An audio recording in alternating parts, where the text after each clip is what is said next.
नाम का ऐसा उनको चस्का लगा कि जिस दिन से पकड़ा बढ़ता ही चला गया नाम, और नाम ने फिर जीवन में निष्ठा पैदा कर दी। ये निष्ठा का मतलब होता प्राण निकल जाए तो ही नाम स्फुरण बंद हो, अन्यथा नाम स्फुरण बंद नहीं हो सकता। चाहे काटना शुरू कर दो, वो नाम स्फुरण, इसे निष्ठा कहते हैं। श्री हरिदास जी का जन्म बंगाल यशोहर जिले के अंतर्गत बुड़न नाम के ग्राम में हुआ था। ये जाति के यवन थे, मुसलमान थे। बाल्याकाल में बड़ी विचित्र लीला हुई। इनके माता पिता पधार गए। जब माता पिता जिस बालक के नहीं होते तो कोई उसे प्यार कौन करे। और जैसे गोस्वामी जी, तुलसीदास जी की बाल्यावस्था, जिसके द्वार पर खड़े होते तो दबका के भगा देते बालक हरिदास। इनको नाम सुनाई दिया, संतों का संग मिला, जिसका कोई नहीं होता। यह खास बात होती है कि उसको भगवान महापुरुषों से जोड़ देते हैं। अब इनको जब नाम सुनने को मिला, कोई पूर्व जन्म का ऐसा पुण्य होगा, भगवान की ऐसी कृपा होगी, या भगवान ऐसा स्थिति देखकर दयालुता से। यद्यपि भगवान नाम जपने का कहीं किंचन मात्र कोई संस्कार ही नहीं था, ऐसे कुल में प्रकट हुए थे, यवन कुल में। पर यस्याहम अनुग्रहणामि हरिष्ये तद्धनम सनी, भगवान ने एक वचन कहा युधिष्ठिर जी से, जिस पर मैं विशेष कृपा करता हूं उसका जहां जहां अपनापन होता सब खींच लेता हूं। जन्म से माता पिता गए, बचपन से कोई प्यार करने वाला नहीं, खाने पीने तक की व्यवस्था नहीं, तो संत जन मिल गए वहां उनको। वो नाम कीर्तन करके आनंदित हो रहे थे, तो इनको भी एक नशा चढ़ा नाम का। धीरे धीरे उनके हृदय में नाम बढ़ने लगा। बड़ी कृपा, जो इनका नाम जप में प्रीति हो गई।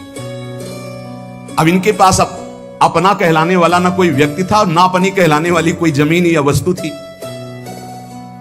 थोड़ा बड़े हुए तो घरों के सामने ऐसे मांग लेते, भूख लगी कुछ दे दो, तो कोई रोटी दो रोटी दे देता, बस पा लेते। गांव के बाहर वृक्ष के नीचे बैठकर बस कृष्ण कृष्ण की रट लगा देते। 24 घंटे में एक बार मांग लेते, जो मिल जाता खा लेते, खूब नाम जप करते। अब ये घर छोड़कर बेनापुल नाम के घोर निर्जन वन में एक फूस की कुटी बनाकर अकेले रहते, अखंड ब्रह्मचारी, भिक्षावृत्ति, और बस नाम का निरंतर गान जप, ऐसे जोर जोर से नाम का कीर्तन करते हुए जब ऐसा तेज प्रकट हुआ कि जो देखे इनको लुभायमान हो जाए। ब्रह्मचर्य में बड़ा तेज होता है। अगर शरीर रोग ग्रसित ना हो और संयम से चल रहा है तो लाखों करोड़ों के बीच में उसका अलग चेहरा दिखाई देगा कि ये अलग है। ब्रह्मचारी का पहचान होती है, वो चिकनाहट से नहीं होती पहचान। चिकनाहट तो अभक्ष्य पदार्थ खाने वालों के भी चेहरे में होती है। उसका तेज, उसके नेत्र, उसकी वाणी, उसका आकर्षण, लाखों में अकेला वो नजर आएगा। आजकल के 13-14 वर्ष के नए नए बच्चे ऐसे गंदी वासनाओं के शिकार हो रहे हैं, बड़ा हृदय पीड़ित होता है। छोटे छोटे बच्चों को गलत शिक्षाएं बच्चों से मिल गई या मोबाइल से मिल गई, सर्वस्व नाश कर रहे। जिस समय लावण्य प्रकाशित होने की नव किशोर अवस्था, उसी समय नष्ट हो जाते हैं। जो देखता ठाकुर हरिदास जी को प्रभावित हो जाता, क्या दे दूं, ऐसा लगता क्या दे दूं, कैसे हमसे बात करें, ये हमारी तरफ हेर ले, नेत्र नीचे, बस नाम चल रहा है। जब भिक्षा के लिए जाते तो प्रभावित होकर लोग, एक समय था कि दबका देते, एक समय था मांगने से एक आध रोटी, लोग हाथ जोड़े खड़े रहते, हमसे ले, हमारे पास बैठ के पालो। पर इनका भगवान नाम चल रहा है, ना बोलना किसी से, ना नाम का तार टूटना, बस धीरे धीरे निरंतर नाम उच्चारण करते रहना। भगवान नाम का इतना प्रभाव पड़ा कि जहां वो बैठ जाते वो स्थान पवित्र हो जाता, वहां लोगों को शांति मिलने लगती। ये प्रभाव होता है। इनका यश फैलने लगा दूर दूर तक। अब लोग इनके दर्शन करने के लिए आने लगे। तो जब लाखों की श्रद्धा होती तो 10-5 ऐसे दुष्ट स्वभाव के होते हैं कि उनको ईर्ष्या होती, जलन होती है, अपने आप होती। महापुरुषों से उनको जलन होती है। भगवान की लीला होती। क्या लीला होती है? डंडे में ही झंडा फहराया जाता है। तो ये जो दुष्ट लोग ईर्ष्या करके भक्त को सताते हैं, ये डंडे का काम करते हैं, उनका यश फहराते हैं। जो दुष्ट और ईर्ष्यालु लोग हैं उनको असह्य हो गया यश। लाखों लोग जब हरिदास जी के दर्शन के लिए, तो उसमें से ऐसे भी लोग थे जिनके भारी ईर्ष्या पैदा हुई, कैसे इनको नष्ट किया जाए। ये ऐसे होते हैं ईर्ष्या। पूज्य उड़िया बाबा का जब वृंदावन में यश प्रकट हुआ तो कुछ लोगों ने चंदा इकट्ठा करके बाबा की बीच सत्संग में नाक काटने के लिए आदमी तय किया। वो आदमी चाकू छुपा के गया प्रणाम करने की मुद्रा, और ऐसे जीव तो वहां उनके पार्षद जो मोर छली उड़ा रहे थे बहुत सावधान, तत्काल पकड़ते पकड़ते चावल भर नाक में चाकू चले गए। बाबा उनको तत्काल एकांत लायक गुफा में ले गए। कहा भैया हमने कभी कोई कटु वचन आपको कहा क्या? तो रो पड़ा। बोले बाबा पैसे में गरीब आदमी हूं, मैं पैसे में बिक गया, मुझे अमुक ने इतने रुपए दिए हैं और कहा इसके बाद इतने रुपए और देंगे, मैं हाथरस का हूं, मैं गरीब आदमी हूं, केवल पैसे के लिए काम, मैं आपको नहीं जानता था और हमसे कहा गया कि जाइए और ऐसा कर। बाबा मुझसे बहुत गलती। बाबा ने कहा कोई बात नहीं है, कुछ पैसे अपनी तरफ से दिलाए और कहा हाथरस की गाड़ी में बैठा के आओ। अपने जनों से कहा कसम हमारी है अगर इसको एक शब्द भी कहो, तो सम्मान पूर्वक उसे हाथरस सुरक्षित भिजवा दिया। अकारण द्वेष मानने वाले पैदा हो जाते हैं जब किसी का यश होता है। कैसे इनका यश नष्ट हो? ये ईर्ष्यालु एक रामचंद्र खां नाम के बड़े जमींदार थे। यार हमारे पास तो जमीन रुपया पैसा कोई नमस्कार नहीं करता है, 2 रोटी मांग के खाने वाला नाम जपती, इसको जिसको देखो प्रणाम करता चलता। ये लगता है कौन भाई? बोले बाबा जी। बाबा जी तो एक लगता है क्या है, मतलब बाबा जी क्या है? उसको लगा मैं जमींदार हूं, रुपया है पैसा है, हमें तो कोई नमस्कार नहीं करता है, इसको जो देखो नमस्कार कर रहा है, कैसे इसका यश नष्ट करूं? तो पहला बाण होता है कामिनी। जब कभी किसी को नीचा दिखाना होता है, ऐसा होता है जब कभी किसी का यश होता है तो विविध प्रकार की माया के पार्षद अपना प्रयास करते हैं।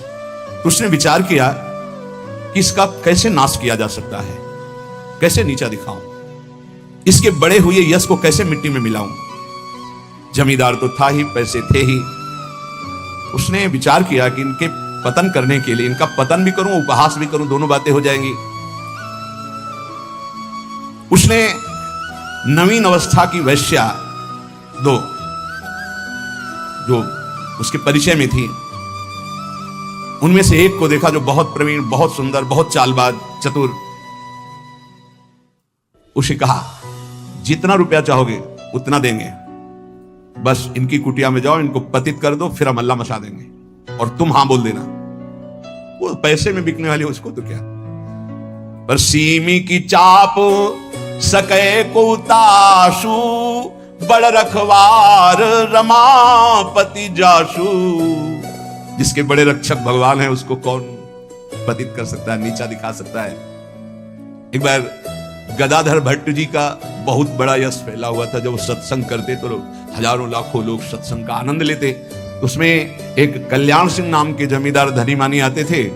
अब सत्संग में संयम की चर्चा होती, तो जब से सत्संग सुना उन्होंने अपनी पत्नी से बात नहीं किया।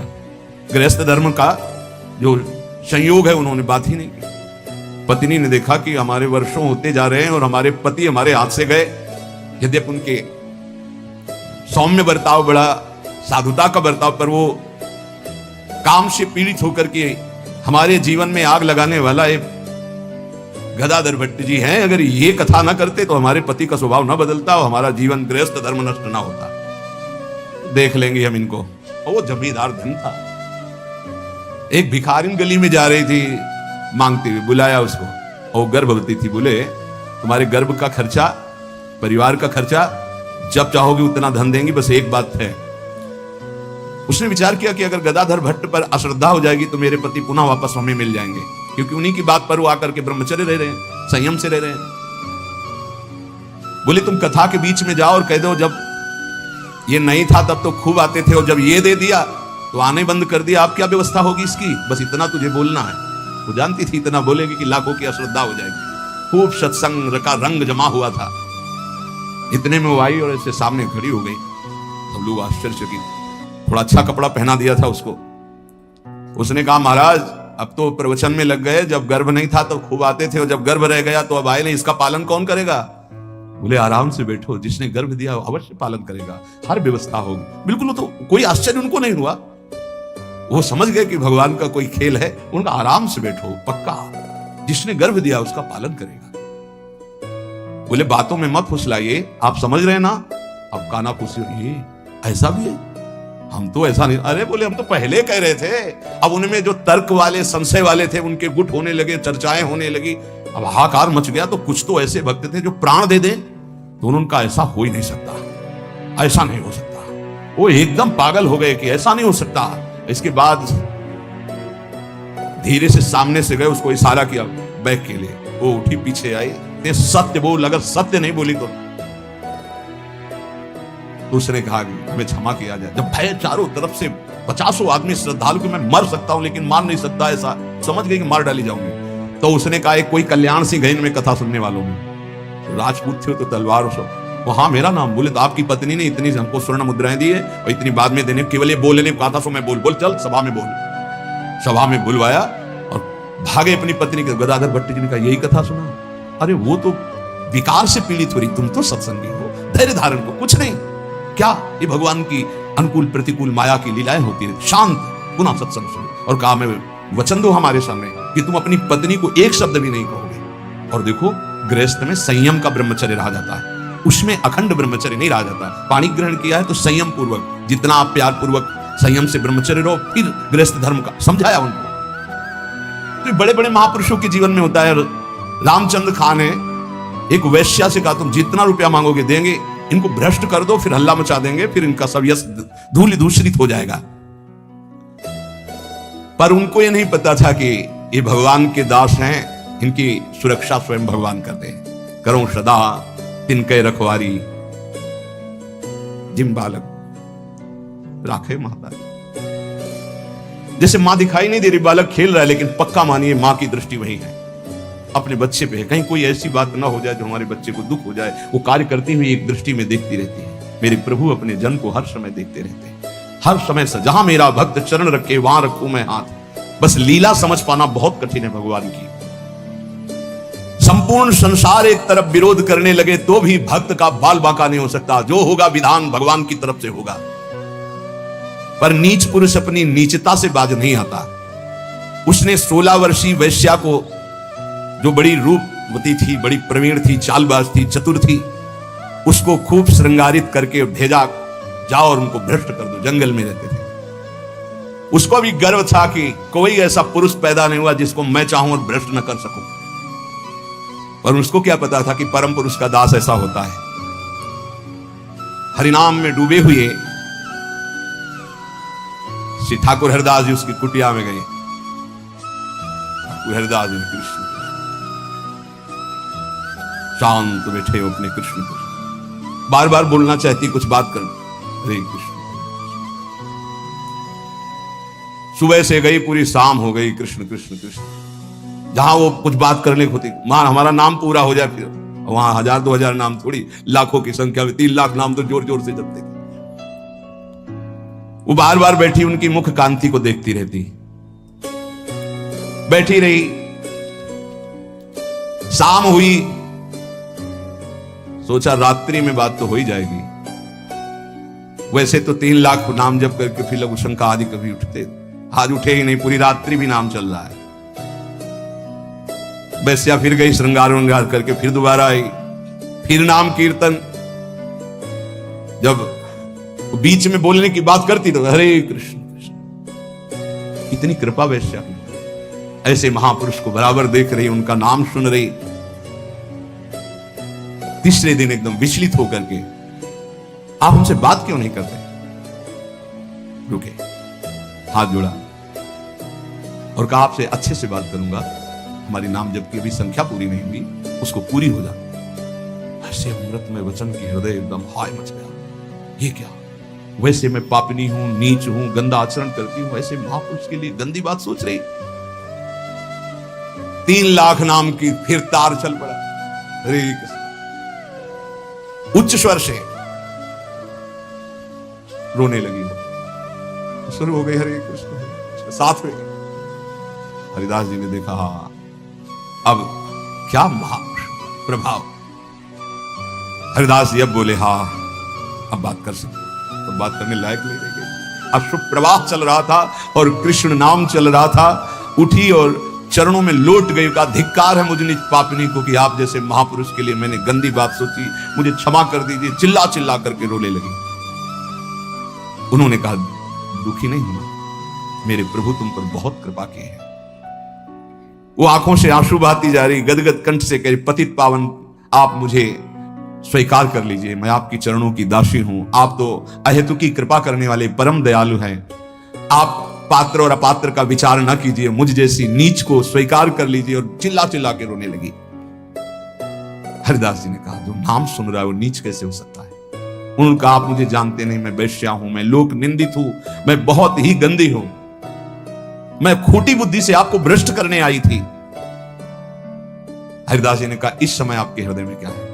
बोले भगवान बस आपकी दास्ता, आपके आदेश का इंतजार, मैं क्या करूं, मुझे आदेश कीजिए, मैं नीच कैसे पवित्र हो सकती हूं? मैं आपकी शरण में हूं, आप मेरा उद्धार कीजिए। हरिदास जी ने कहा देवी अब तुम वैश्या नहीं रही, उठो, मेरे प्रभु बड़े पतित पावन हैं, उनका नाम उनसे भी महान है क्योंकि प्रभु को अधीन कर लेता है। मेरे प्रभु के नाम में कोई भेदभाव नहीं, कोई भी जप सकता है, कोई भी अपना परम कल्याण कर सकता है। मेरे प्रभु के नाम में इतनी सामर्थ्य है कि कोई इतना पाप इकट्ठा ही नहीं कर सकता जितना नाम में पाप नाश की सामर्थ्य है। तुमने जो पाप कर्म से पैसा पैदा किया है, आज से उसका प्रयोग मत करना, उसे हटा दो, उसे दे दो, गरीबों को बांट दो, और आज से तुम जो 3 दिन से नाम सुन रहे हो, इसी नाम को रटो। देखो ये नाम तुम्हें परम पावन कर देगा। वैश्या ने कहा अब तो मैं जाऊंगी नहीं अपने घर, संपत्ति बांटने की तो बात, अब वहां जाऊंगी नहीं। तो उन्होंने कहा फिर इसी कुटिया में रहकर तुम नाम जप करो। मैं चला, वो वैराग्य लेके उसी कुटिया में नाम जप करने लगी और उसका नाम हरिदासी हुआ। और हरिदास जी उसी समय उस कुटिया से निकले, सीधे शांतिपुर अद्वैताचार्य के समीप चले गए। अद्वैताचार्य जी बहुत बड़े महाभागवत, वो सदैव श्री कृष्ण चिंतन में संलग्न रहते, अद्भुत विद्वान, शास्त्रज्ञ, भगवत प्रेमी महापुरुष। अब वो फटे पुराने कपड़े पहन करके वैश्या वही नाम कीर्तन कर। अब उस जमींदार के तो होश उड़ गए कि मैंने भेष छुड़वाने के लिए वैश्या को भेजा था, और यहां वैश्या ही अपना भेष परिवर्तन करके वहां नाम जप करने लगी।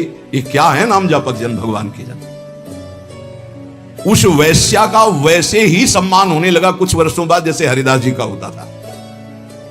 लोग उस वैश्या के दर्शन करने आने लगे, हर समय वैसे ही नाम जप करते हुए उसी भूमि पर जिस कुटिया में वो रहते थे वो हरिदासी नाम से कही गई। क्या महिमा है भगवान नाम जापक संतों की।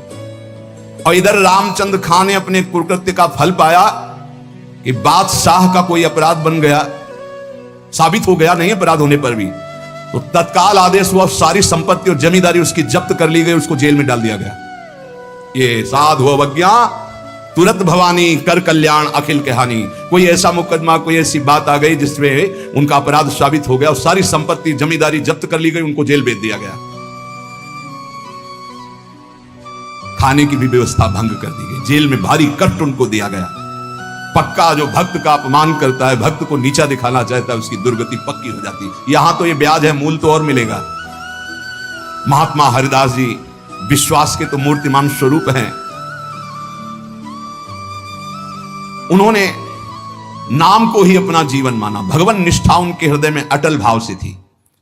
बेनापोल की निर्जन कुटिया में उस वैश्या का उद्धार करके उसे हरिदासी बनाकर आप शांतिपुर आ गए अद्वैताचार्य जी के पास।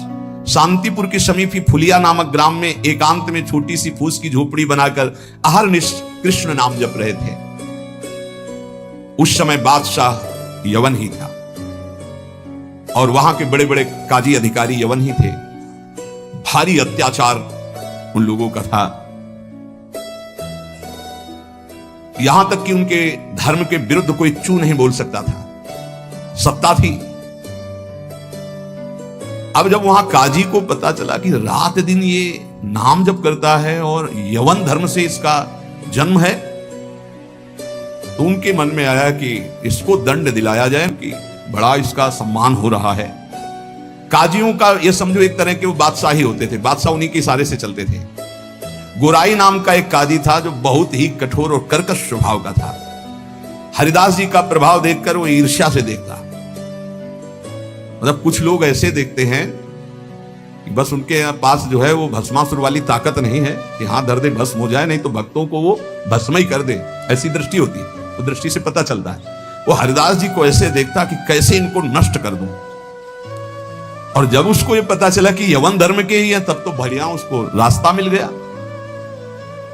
हरिदास जी का प्रभाव दिनों दिन बढ़ता चला जा रहा था।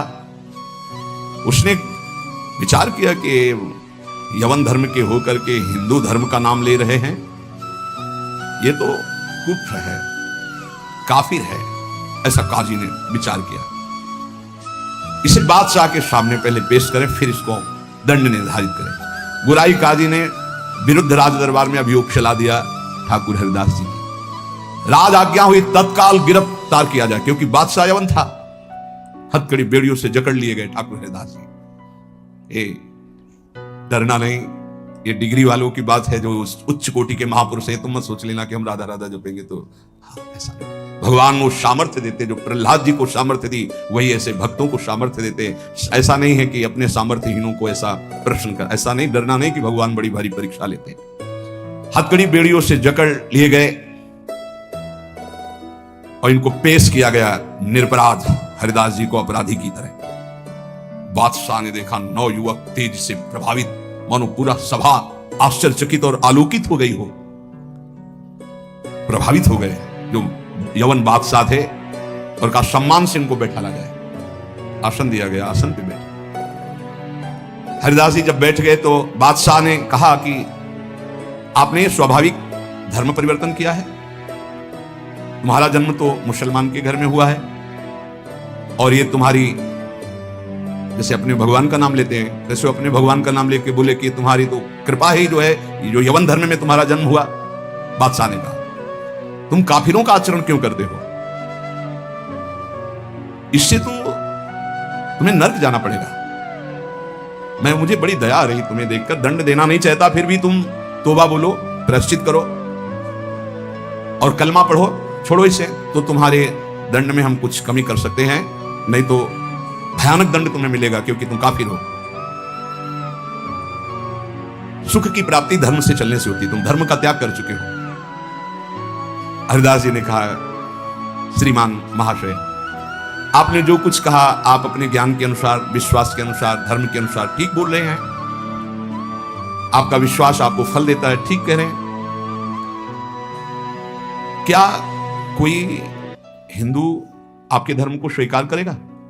अगर स्वीकार करेगा तो उसे नरक मिलेगा। बोले नहीं, वो स्वीकार कर सकता है और उसकी भगवान की कृपा होगी। वो अपने भगवान का नाम लेते हुए बोले हाँ, तो क्या कोई इस्लाम छोड़कर अगर हिंदू धर्म को स्वीकार करता है, क्या उसके ऊपर भगवान की कृपा नहीं होगी?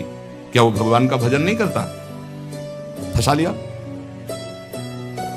काजी बीच में बोल पड़ा, देखो साहब इसकी बातों में मत आना। अगर आप इसको छूट दी तो आगे आप समझ लीजिए कि आपके धर्म में चलने वाले कितने लोग ऐसा करने लगेंगे। हरिदास जी ने कहा हमारी निष्ठा भगवान नाम में है। आप चाहे अभी इसी क्षण मेरे प्राण ले लो, मेरा नाम रुकने वाला नहीं। मैं कभी तौबा नहीं बोल सकता, क्योंकि मैं कोई अधर्म नहीं कर रहा हूं, किसी को कष्ट नहीं दे रहा हूं। ये निष्ठा देखकर पसीना पसीना हो गया मुलुकपति। तेज गर्व भरी भगवान निष्ठा की बात, इस पे नहीं धन्यता होगी। नहीं, प्राण ले लो अभी अपने हम धर्म पर। मुलुकपति ने कहा तुम्हारी बातें हिंदुओं के लिए ठीक हो सकती, लेकिन हम यवनों के लिए नहीं। तुम हमारे धर्म में पैदा हो, इसलिए हमारी बात पर विश्वास करो। हरिदास जी ने कहा महाशय आपका कहना ठीक है, किंतु विश्वास किसी बल से नहीं तोड़ा जा सकता। बादशाह से ऐसे बात वही कर सकता है जिसे भगवान का बल प्राप्त हो। देखो मैं पूर्व जन्म का कोई ना कोई संस्कार लेकर के आया हूं, जिससे भगवान नाम में मेरी प्रीति हुई है, और मैं भगवान नाम छोड़ नहीं सकता। मेरा दृढ़ विश्वास है, चाहे अभी प्राण ले लिए जाएं। और अगर आप ऐसे ही दंड देने वाले हैं तो कितने लाखों हिंदुओं को मुस्लिम बना लिया, क्या उनको दंड दे रहे हैं आप? यदि ऐसा वो दंड के अपराध भागी नहीं बने कि हिंदू धर्म छोड़कर आपने उनको यवन धर्म में बना लिया, तो मैं यवन धर्म छोड़कर अगर नाम जप करता हूं तो मैं अपराधी कैसे हो सकता हूं? बादशाह चुप हो गया। गुराई काजी ने देखा यहां मामला तो उल्टा हो गया। अब जोरों के साथ कहा हम ये सब कुछ नहीं सुनना चाहते, इस जो धर्म के प्रतिकूल चले उसको दंड देना चाहिए। तुम अधर्म कर रहे हो, तुम काफिर हो, तुम्हें दंड मिलना चाहिए। काजी के बोलते ही बादशाह चुप हो गए, ना इधर कुछ बोल पा रहे ना इधर। फिर कहा कि देखो गुराई काजी जो कह रहे हैं तुम वो बात मान लो और कलमा पढ़ो और छोड़ो ये नाम मत करना। हरिदास जी ने कहा श्रीमान महाशय हम एक बार केवल बोलते हैं, दोबारा आपको जो कहना उसको कह लीजिएगा, मैं बोलूंगा नहीं। मैं प्राण त्याग सकता हूं पर भगवान नाम नहीं छोड़ सकता। क्या निष्ठा है! आप दंड जो देना चाहे मैं स्वीकार करता हूं, लेकिन नाम नहीं छोड़ सकता। मेरी देह के आप इसी सभा में सैकड़ों टुकड़े कर दिए, हर टुकड़े से निकलेगा कृष्ण कृष्ण कृष्ण, छूटेगा नहीं नाम। मैं तुम्हारे दंड देने से विचलित नहीं हो सकता। मैं हरिनाम को जब तक श्वास है नहीं छोड़ सकता। अब आखिरी मेरी ये बात है, आप चाहे दंड दें या जो चाहे सो करें। निर्भीक उत्तर सुनकर के बादशाह सोच में पड़ गया, ऐसे एक महान को क्या दंड दें। गुराई काजी की तरफ देखा। गुराई काजी ने कहा, हुजूर बिल्कुल दया नहीं, दंड चाहिए, नहीं तो फिर बड़ी समस्या आ जाएगी कि अपने धर्म के लोग बहुत से उधर हो जाएंगे, बहुत हानि हो जाएगी, मनमानी लोग करने लगेंगे। मुलकपति ने कहा, सही पूछो तो मेरे में हिम्मत नहीं है, तुम बोलो दस्तखत हम कर देंगे, क्या दंड दिया जाए तुम बोलो दस्तखत कर देंगे, लेकिन हिम्मत नहीं कि मैं दंड निर्धारित कर सकूं। गुराई काजी ने कहा, हुजूर मेरी जो अंदर बात आ रही, इसको ऐसा दंड देना चाहिए कि पूरे विश्व में कोई भी इनके विपरीत आवाज ना उठा पावे। क्या क्या दंड निर्धारित किया जाए?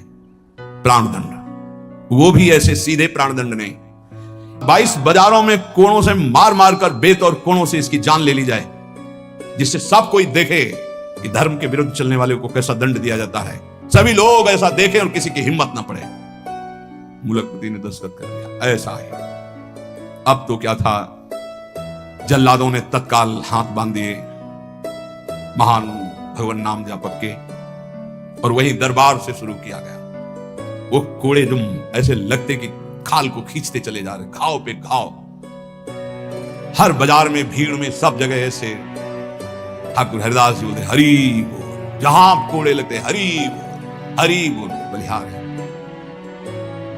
क्या हृदय भगवान ने बनाया इन महापुरुषों का कि इतना भयानक पीड़ा और कष्ट के बीच में कभी आह नहीं कहा।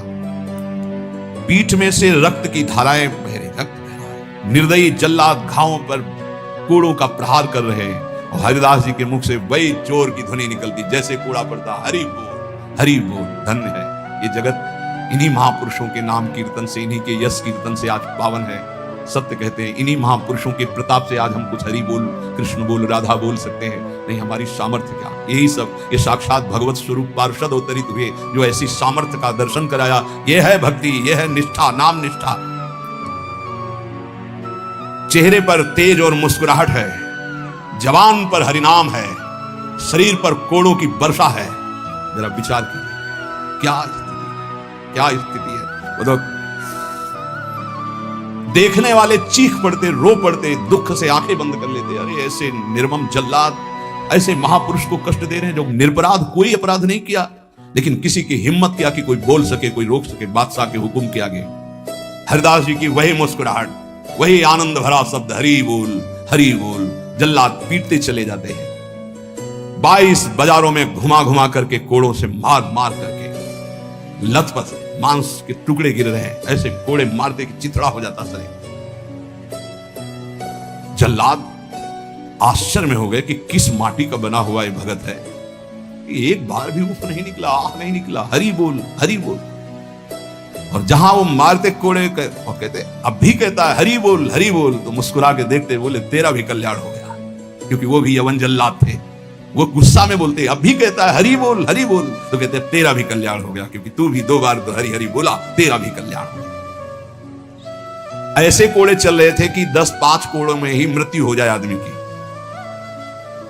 पीठ पर असंख्यों कोड़े,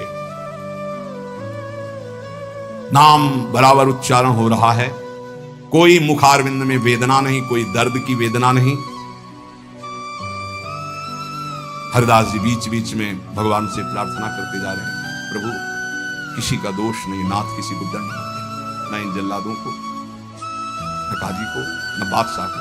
प्रभु मेरी प्रार्थना है किसी को दंड मत देना। प्रभु से बात करना, जो दंड दे रहे हैं उनके लिए वो उसी समय भगवान से प्रार्थना कर रहे हैं कि इनको किसी को कष्ट, क्योंकि पता है प्रभु ये सब भूले हुए लोग हैं, इनके अपराध को आप कभी मानना ही नहीं कि अपराध किया है।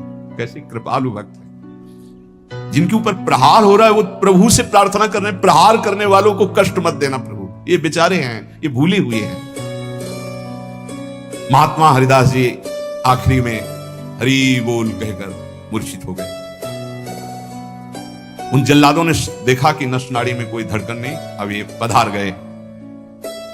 गुराई काजी ने देखा कि हां ये पधार गए, सहमति हुई कि अगर इसको जमीन में दफनाओगे तो उत्तम गति होगी उनके अनुसार से, इसलिए इसको गंगा में फेंक दो।